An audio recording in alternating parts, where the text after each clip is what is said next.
Y'all, it's Metaphor, back for more to kick the raw. Represent everyone's doing now verse. We're going to do a video on the moon in Taurus, the 1st to the 12th house.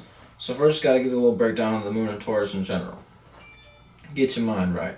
So the moon in Taurus is fixed Earth, being consistent or stubborn. That's fixed, and the reason why it's consistent or stubborn because you're going to continue to do something on a consistent or stubborn way. So like people are going to see it like, are you achieving what you're doing? And that tends to be stubborn because, I'm judging you right now. Okay, is this actually accumulating? Is this right for you? You know what I mean? Those kind of things. That's how you can be seen as stubborn. Or you can be seen as consistent. They do this every day? Wow. I don't know if I could achieve that, this, that, and the third. So that's one of the reasons why the moon being here is exalted. So it's an emotion that you can consistently be on. So that's the fixed nature. And the earth nature is practicality and logistics. So when you're very practical about your emotions and logistical about your emotions and you're on a fixed pattern about it, you can be in an emotional state and make logistics about it, and it actually is a routine and pattern, so to speak. That's the reason why it's consistent. So due to that, you're bringing this emotion that's like, okay, this is how this is going to feel whenever I'm in this space. That's the moon. How you're going to react and respond. So if you think about it, whenever the moon's transiting in the moon in Taurus, it would be a consistent or stubborn emotion. It would be whenever this circumstance is going on, I'm going to feel this emotion and I'm fixed on that. But this is the left field thing about what we're going through right now. We think about the current planets and what is in Taurus right now. You got to think about it. Uranus. So Uranus is in Taurus. So whenever the moon transits over Taurus,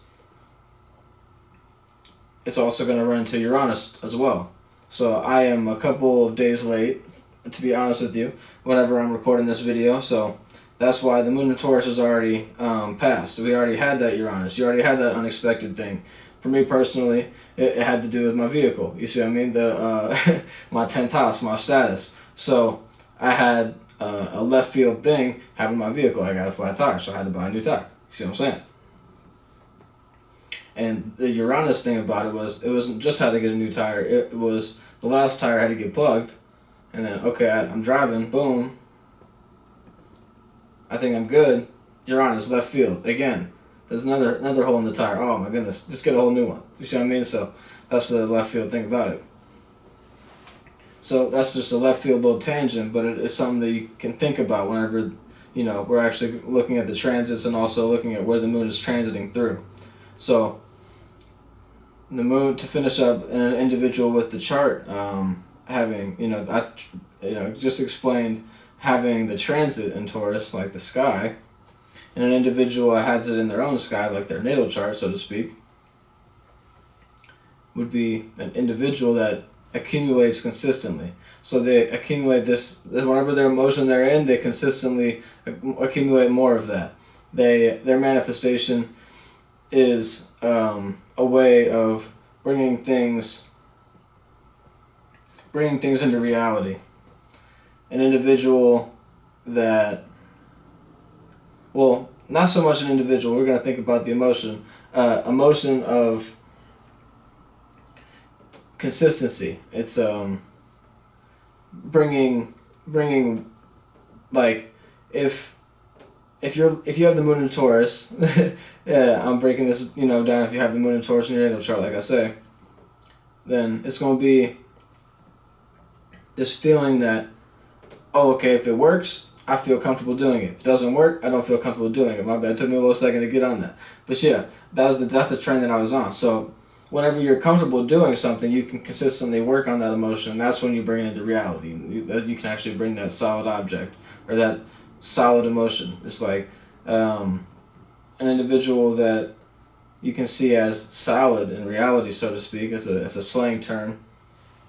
You see this individual has no air pockets. It doesn't have any ways that Air or water can get into them, so they don't think too much, or they don't feel too much about things. They just have the vision, they do it, and it makes sense, they do it. You see what I mean? This is a solid individual. They don't go left field, they just do the script. You see what I'm saying? So that's one way that you could look at the moon in Taurus being in your natal chart. So let's go to the 1st to the 12th house. So the first house, Taurus, would be the Taurus rising. So this is how I'm going to break it down. First, all the way to the 12th house. So you think about if you had a, I'm going to give you the first four. If you had a Gemini rising, pardon me. If you had a Taurus rising, that would be in the first house. If you have an Aries rising, that would be Taurus in the second house.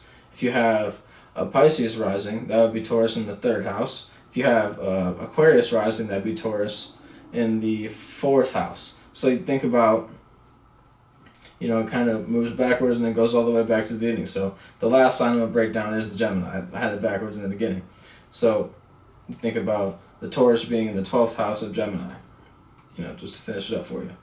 So that first house is a personality, your personal affairs, things that you're individually dealing with. So this would be a left field emotion that you dealt with. So this I'm speaking about in the past tense due to the Taurus moon is already passed. But think about this in an active sense if you're watching this video as a replay value. So the moon transit in your first house will have you'll have to deal with personal emotions, personal affairs, dealing with your reactions, responses. So it's all about how you personally go about things. If you're in a higher nature or in higher active of what you got going on, you'll be able to see, okay, this is a personal affair that I feel comfortable with. This is left field, but this is something new and original that I didn't see coming. So that'd be that little Iranian nature. Iranian nature. So then, okay, then the Taurus in the second house will be, and if you were on a lower octave nature, it would be dag. Oh man, I don't have my personal affairs straight. I don't feel comfortable personally. This, that, and the third. It would be, I react to things having to do with my personal life. Oh, I don't feel comfortable even bringing my vulnerabilities to the forefront. I don't even want to deal with what I got going on in my personal life. You see what I'm saying? They just kind of want to drift off into the relationship, the 7th house. So don't be looking too much at the 7th house. You're going to have that transit, in the moon whenever it goes into Scorpio. So, if you want to get things back right, work towards that alignment. And you'll be able to see, okay, the way I'm relating to my personal self, is it as good as where I want to go? And then boom, whenever the moon goes back into Taurus, you'll be able to see, okay, is my personal life back together? So then, Taurus in the second house would be valuing this left field nature, this unexpected way to value things, the things that you are in your person, places, and things. You'll have a feeling of, okay, I value these things, and having a consistency of valuing. You feel that there's certain things that you value and bring into reality that are so new and original due to this Uranian nature that, okay, my values are different than other people's values, and do I feel comfortable with those values higher octave, or do I not feel comfortable with those values lower octave? So whenever you see this you have this consistent way of going about it, some people may see that as stubborn, like, why are you even into that? That's not even working for you. That's not in the third. That's too new and original. And then the Taurus in the third house, this would be consistent or stubborn upon your environment. So a new way of feeling comfortable in your environment. So it'll be a new and original. You'll be having this new and original emotion going on in your environment. You may have a new and original individual in your environment. So this new feeling. So the way that you deal with this is on a higher octave. Are you going to adapt to this? This third house, this communication style, this original way, this original emotion? Have you seen where your environment is bringing you to? Like, which emotion are you going to be in consistently? So whenever this comes back around to Taurus again, you're going to be able to see, okay, this environment that's new and original. I got used to it the last time around, so boom, this time around, I see that my environment is so consistent upon this emotion. So do I want to bring something new and original, or do I want to kind of stick with what I got going on, or and be consistent on that, or do I want to switch up this next time around? So it's all about your environment here. So the emotion in your environment, how you react and respond, is going to be unique and original, this next time around as well. So just look for it to be going on in your environment if you have a Pisces rising. So the Taurus in the 4th house with the moon and Taurus in the 4th house, it would be privacy, the home life. There'd be a unique and original emotion going on in your home life. There's something you didn't actually, see coming. Maybe it was something left field. Like you have that Uranian nature in your rising sign. It's like there's something always left field going on. I mean, something I wouldn't expect. This is how this reality works. It's kind of how this Aquarius rising looks at their private nature, their 4th house. They actually feel like, dag, there's really something that I don't see coming always happening. So how you deal with this private emotion, this unique and original private emotion, is going to be, do you want to react and respond to this, or do you want to just kind of play it cool and say, all right, this is something unique and original, we're just going to go deal with it, or are you going to kind of rebel, you see what I mean, and kind of say like, dag, like, I don't want to oppose and be unique and original of this emotion in my privacy in my home life, but I don't actually feel comfortable with this, so you have to change up. Or do you actually feel comfortable in your home and private natures, and what's unique and new, original, and this new feeling about it? So if you've accumulated good things, then boom, good fruit. Then you can eat your fruit happily in your home, with those emotions. Or if you've accumulated bad fruit, you gotta grow you some new fruit and throw the bad ones out. You see what I'm saying? And, get your home life right. So in the 5th house would be your expression. So your reaction and response to how you express. So this would be a consistent way of expressing yourself. If you're feeling comfortable with the way that you're being responded to with that emotion that you're putting out consistently, then cool, you want to stick with that. You're already unique and original. But if you're uncomfortable with it and you haven't actually felt comfortable expressing yourself, then you may have to be unique and original and use that Uranian energy. You see what I'm saying? If you're not already unique and original in your expression. So, you have to bring a new thing to the forefront, little Capricorn rising. And then the 6th house would be the routine and pattern. So, do you feel comfortable with your routine and pattern, or should you switch up, and do you have to become unique and original? Do you already have this new pattern that is adjusting to this Uranian nature of the world? Are you being unique in your pattern? Is it actually working for you? Can you see a future in that? See, like, this would be the 6th house. This would be the Sagittarius rising.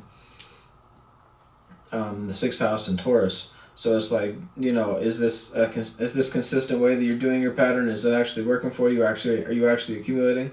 Are you manifesting it? So that's the routine and pattern you should be looking at. And then with the 7th house, the 7th house, this will be the Scorpio rising, and it'll be your relationship. Do you feel comfortable with how you've related, or should you switch up? Should it be should you be more unique and original about how you feel? Should you not so be deep in the dark about it? Should you do you actually want to bring a logistical, practical way to why you feel this way, this and the third? Why you react and respond like that to your relationships? If you feel comfortable with where you're at and it's actually benefiting you, then okay, cool. You've already become a bit unique and original in this new world. Then boom, if you haven't been comfortable, then you should be finding new ways to be maybe less secretive. You see what I'm saying? Be a little bit more logistical and practical. With the 8th house, it'll be feeling comfortable with your behind the scenes secrets. It has to do with sex. I'm gonna keep it above. If you haven't been having good sex, then if you don't feel comfortable with your sex life, maybe you need to get out there more. You see what I'm saying? Maybe achieve more of your desires, your internal passion. Bring more of your internal passions to the forefront and actually, show those natures. to other individuals, and you'll see, okay, I'm actually comfortable with my behind the scenes natures. That'll be the higher octave. I don't feel comfortable with my behind the scenes natures. So either way, if you feel comfortable, but you feel you can do some things different behind the scenes, change up. Either way, I think you should change up in that 8th house. It's a transformative circumstance anyways. So with the moon and Taurus in the 9th house, this will be knowledge and wisdom. Your way of experiencing, your way of traveling in the mind, or even on the road or in the plane, or any way of traveling on the boat, any mode of transportation. So are you comfortable with your mode of transportation? Are you comfortable with your knowledge and wisdom and where it can take you? Are you uncomfortable with your knowledge and wisdom where it can take you? Are you actually, adjusting to this unique and new emotion that you're feeling? Or boom, are you uncomfortable with it and you're still, kind of a few shifts back, and you need to get unique and original? That would be the higher octave, that you're already unique and original with your knowledge and wisdom and way of traveling. At the lower octave, your knowledge and wisdom is outdated. The 10th house, this would be a status. The moon and Taurus here would be being unique and original in your status. So have you already adjusted, and you're already, making adjustments for the future? It would be the higher octave, and the lower octave would be, have you not made any adjustments? Are you just stuck in the same pattern and you're not actually changing anything? Is your life improving? Are you benefiting from what you got going on in your status, or is your status being more malefic? Is it benefiting you, or is it being something that's actually lessening your light? You see what I'm saying? It's a little Leo rising. Is your status right, or is it not right? You see what I'm saying? You need to change up either way. You need to be unique and original. Even if you think you're on the higher octave, continue to be unique and original, Leo rising. That's just what you should do. So the 11th house, which would be the associations, the groups, your humanitarian association. So are you already unique in your associates? Are your associates actually helping you out in this new world? You see what I'm saying?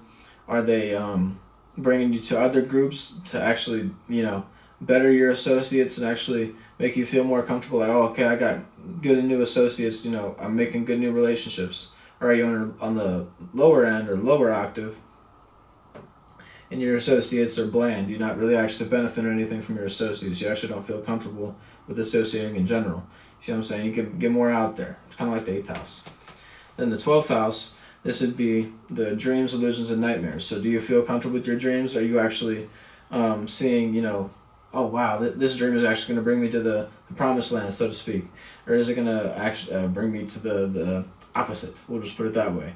So that'd be the higher octave. Your dreams and illusions and nightmares are, long term. You actually see a future in it, or you don't see no type of future in it, and it's just, just not really working out for you.